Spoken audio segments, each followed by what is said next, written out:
Le marais tel que nous le connaissons, et qui nous semble intemporel, est en réalité un paysage bien récent. La formation géologique sur laquelle les marais reposent date du Crétacé. Ce socle calcaire du bassin d'Aquitaine présente une succession de plis d'axes nord-ouest-sud-est qui déterminent la formation du golfe de Saintonge.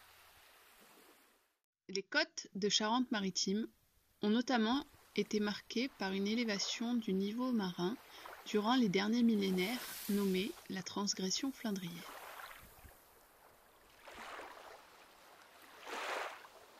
Durant la transgression, la mer monte par le pertuis d'Antioche et submerge les terres les plus basses. Les parties du socle les plus élevées sont les coteaux calcaires, aujourd'hui habités. La mer dessinait alors un littoral très découpé où se distinguaient les caps de Marennes ou Port-des-Barques et les îles Oléron, Hyères, Érablais, La Loubresse ou Malègre.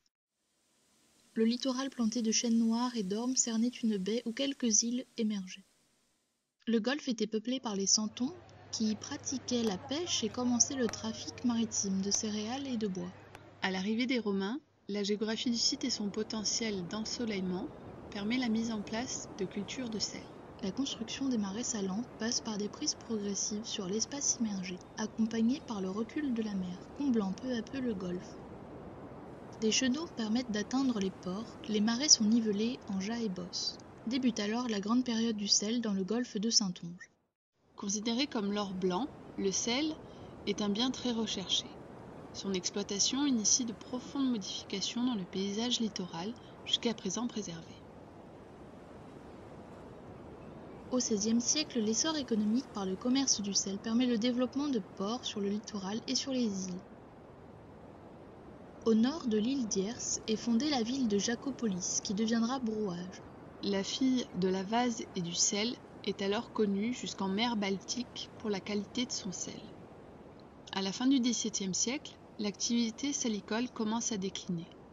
Les taxes trop élevées découragent les sauniers, les marais salants sont abandonnés et deviennent des marais gâtes, tandis que la population fuit les terres insalubres. À l'initiative du sous-préfet Le Terme, un réseau dense de fossés est conçu. 1500 km de linéaires sont creusés afin d'assainir les terres. Au XIXe siècle, le marais est réinvesti. Une nouvelle ère va marquer ces paysages. Les marais sont en partie comblés et aplanis pour devenir des pré-marais. Des claires ostréicoles et leurs cabanes sont alors construites sur les bords du chenal de Brouage. L'agriculture prospère à tel point que de nouvelles terres sont colonisées sur l'estran. Ces polders, appelés localement tannes, permirent de faire reculer la mer, achevant le comblement du golfe. De la même manière que l'installation des parcelles salicoles, la transformation des marais salants en pré-marais se réalise progressivement du fond du marais jusqu'au littoral.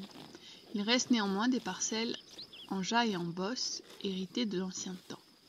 La période des deux guerres vide le marais de sa population active et de nouveau, l'exploitation du marais décline. Après la Seconde Guerre mondiale, la mécanisation de l'agriculture a profondément modifié les pratiques agricoles.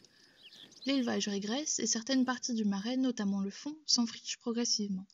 Entre Moise et Brouage, les petites parcelles d'élevage extensif sont remembrées en grands champs céréaliers intensifs. Les parcelles sont aplanies et les fossés comblés. La proximité de l'océan menace cette culture et des digues sont érigées.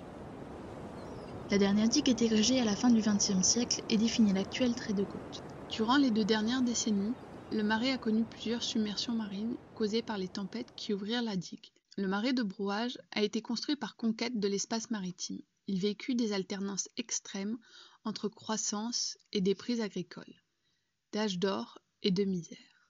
Toutes les mutations qui marquèrent son paysage furent à l'initiative des hommes pour l'agriculture.